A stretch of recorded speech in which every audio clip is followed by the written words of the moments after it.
Good morning बच्चों आज हम कक्षा 10 गणित की क्लास में चर्चा करेंगे प्रश्नावली 10.2 पर। बच्चों जैसा कि 10.2 प्रश्नावली आपके व्रत के ऊपर संबंधित है, तो हम देखते हैं प्रश्नावली 10.2 का पहला प्रश्न। पहले बच्चों इस प्रश्नावली में पहला, दूसरा और तीसरा जो प्रश्न है वो आपके बहुविकल्पी प्रश्न है। तो हम पहले प्रश्न पर चर्चा करते हैं।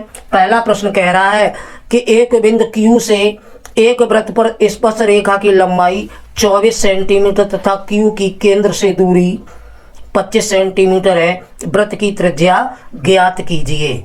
तो जैसा कि बच्चों प्रश्न कह रहा है उसके अनुसार हम चित्र बनाएंगे। तो पहले एक वृत्त बनाएंगे। मान लीजिए बच्चों हमारा ये कोई वृत्त है जिसका केंद्र O है, और बच्चों जैसा कि कह रहा है कि बिंदु Q से स्पर्श रेखा की लंबाई, मान लीजिए बिंदु Q ये है, यहाँ से स्पर्श रेखा की लंबाई जो है वो आपकी 24 सेंटीमीटर दे रहा है। और आगे कह रहा है कि Q से तथा Q की केंद्र से जो दूरी है, Q की जो केंद्र से दूरी जो ये जो है बच्चों, ये हमारी 25 सेंटीमीटर दे रहा है। तो कह रहा है वृत्त की जो त्रिज्या ये है ये ज्ञात करनी है। तो मान लीजिए हमारा ये P बिंदु हो गया। तो इस प्रकार बच्चों जब चित्र बनता है तो वृत्त के स्पर्शी रेखा जो होती है वो हमेशा वृत्त की त्रिज्या के साथ मिलाकर 90 अंश का कोण बनाती है, अतः यह लंबवत होती है। तो बच्चों ये हमारा समकोण त्रिभुज बन जाएगा OPQ।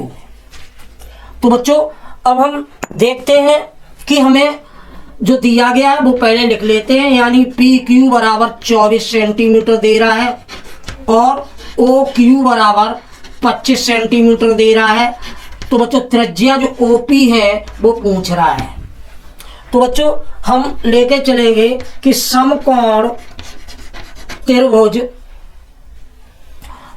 OPQ में, बच्चों समकोण त्रिभुज OPQ में बात करते हैं पाइथागोरस प्रमेय की, पाइथागोरस प्रमेय से।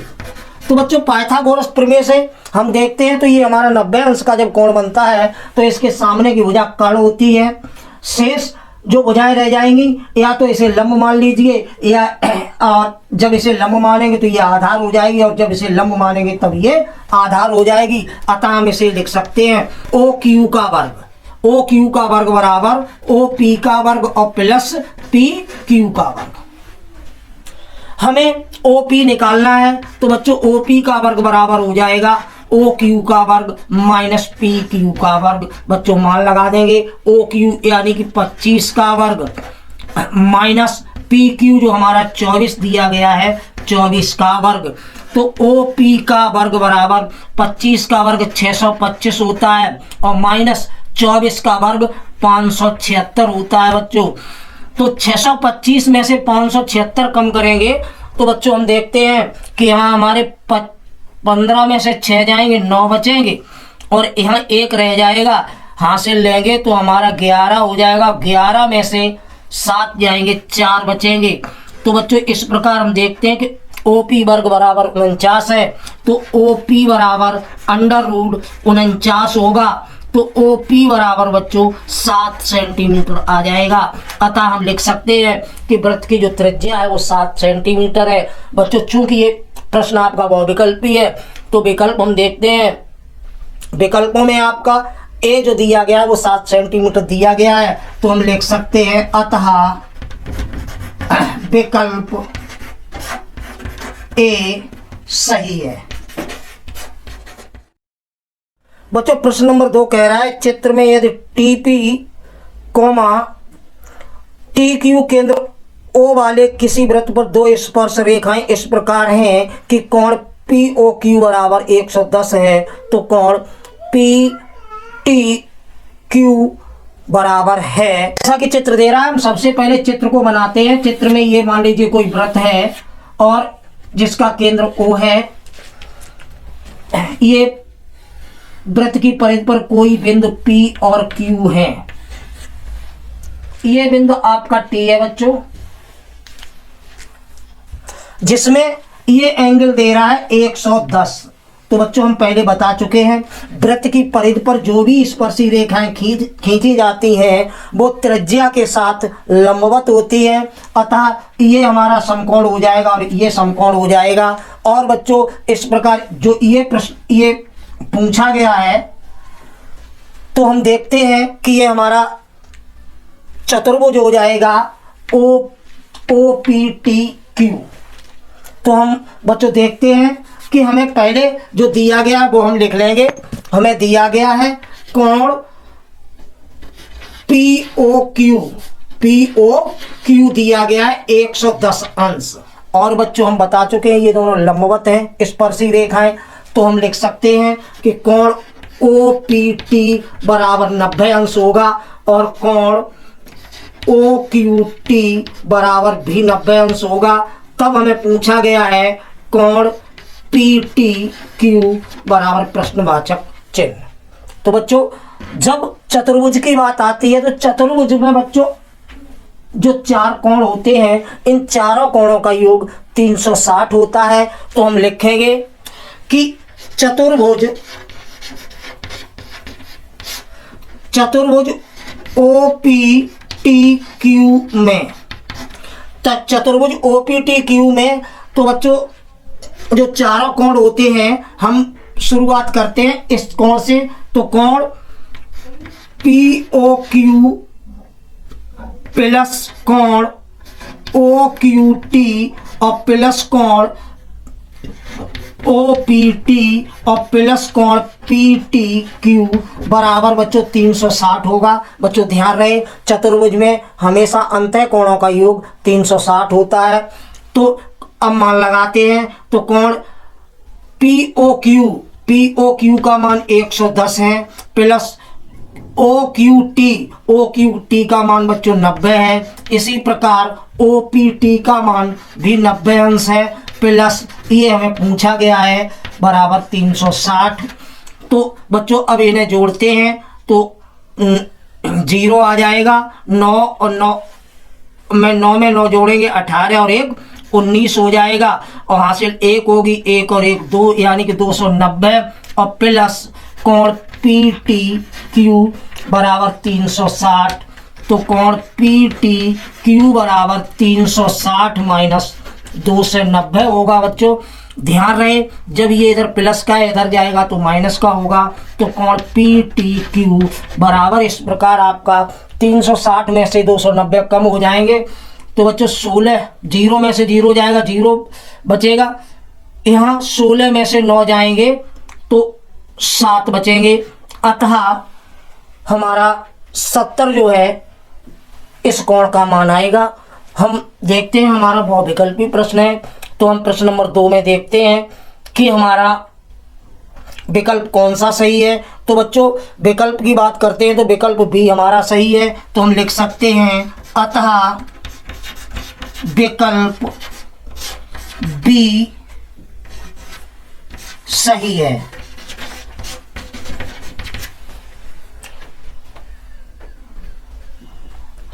तो बच्चों ये तो रहा आपका प्रश्न नंबर 2। इसी प्रकार बच्चों प्रश्न नंबर 3 जो है एक्सरसाइज तौर पर आपके लिए है, आप उसे हल करेंगे और यदि कोई समस्या आती है तो आप हमें कमेंट करेंगे, हम उसका सॉल्यूशन अवश्य भेजेंगे।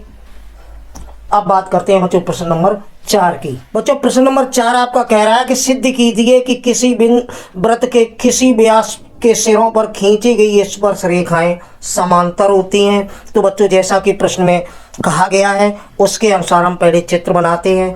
तो पहले ये मान लीजिए कोई वृत्त है, वृत्त का केंद्र मान लीजिए O है और प्रश्न के अनुसार ये कह रहा है कि सिद्ध कीजिए किसी वृत्त के किसी व्यास के सिरों पर, यानी कि मान लीजिए ये इसके व्यास के सिरे हैं और व्यास के सिरे हमने A और B मान लिए हैं, ये A है और B है, के सिरों पर स्पर्शी रेखाएं जो खींची जाएंगी बच्चों वो लंबवत होंगी, अतः ये 90 अंश का कोण बनाएंगी। ये भी हमारा 90 अंश होगा, ये भी होगा और बच्चों ये भी 90 अंश होगा और ये भी 90 अंश होगा।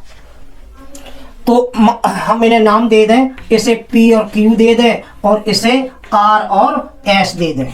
तो बच्चों हम देखते हैं इसे अगर कोण नंबर 1 दे दें तो ये कोण नंबर 2 हो जाएगा। तो इस प्रकार हम ऐसे प्रश्नों को हल करने के लिए बच्चों पहले जो दिया गया है वो हम पहले लिख लेते हैं। तो हम पहले लिखते हैं, तो बच्चों जैसा कि प्रश्न में दिया गया है हम पहले लिखते हैं। तो जो प्रश्न में जो दिया गया था कि एक वृत्त जिसका केंद्र O तथा व्यास AB है, PQ और RS बिंदु A व B पर स्पर्शी रेखाएं हैं, जैसा कि प्रश्न में कहा गया था। तो कह रहा था कि सिद्ध कीजिए कि ये दोनों जो रेखाएं हैं वो हमारी समांतर हैं। तो हम सिद्ध करना है, मैं लिख देंगे PQ समांतर RS। अब बच्चों इसे हल करते हैं। तो ऐसे प्रश्नों को हल करना स्टार्ट करते हैं उपपत्ति से। और उपपत्ति में हम लिखते हैं कि OA जो हमारी है, ये OA त्रिज्या, OA जो त्रिज्या है और PQ जो स्पर्शी रेखा है बिंदु A पर, ये लंबवत है किसके? OA के। तो हम यही चीज लिखते हैं। तो बच्चों उपपत्ति से स्टार्ट करते हैं कि हमारी जो OA त्रिज्या है और PQ स्पर्श रेखा OA पर लंब है। यदि ये लंब है तो हमारा कोण 1 बराबर 90 अंश होगा। बच्चों जब दो रेखाएं परस्पर लंब होती हैं तो उनके बीच में बनने वाला कोण 90 अंश होता है।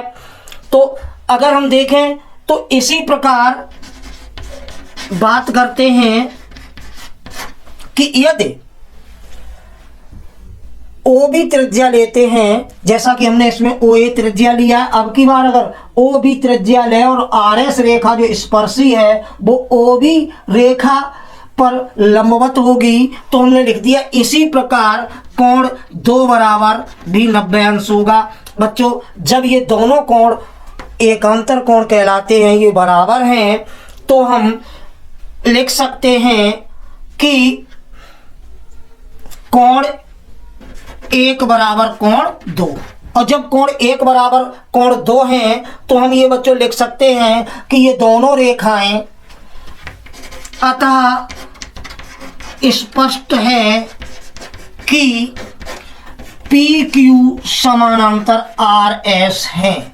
वो इसलिए है बच्चों कि कोण 1 बराबर कोण 2 है इसलिए, और कोण 1 बराबर कोण 2 इसलिए है क्योंकि अगर हम OA को त्रिज्या मानते हैं और ये है भी, अगर ये त्रिज्या है और PQ रेखा स्पर्शी रेखा इस पर लंबवत है तो कोण 1 का मान 90 अंश होगा। इसी प्रकार यदि त्रिज्या OB पर RS स्पर्शी रेखा है लंबवत है तो कोण 2 बराबर भी 90 अंश होगा। अतः दोनों कोणों का मान 90 ही अंश है, बराबर है। तो हम लिख सकते हैं कोण 1 बराबर कोण 2 और नीचे अतः स्पष्ट है कि PQ समानांतर RS होगी।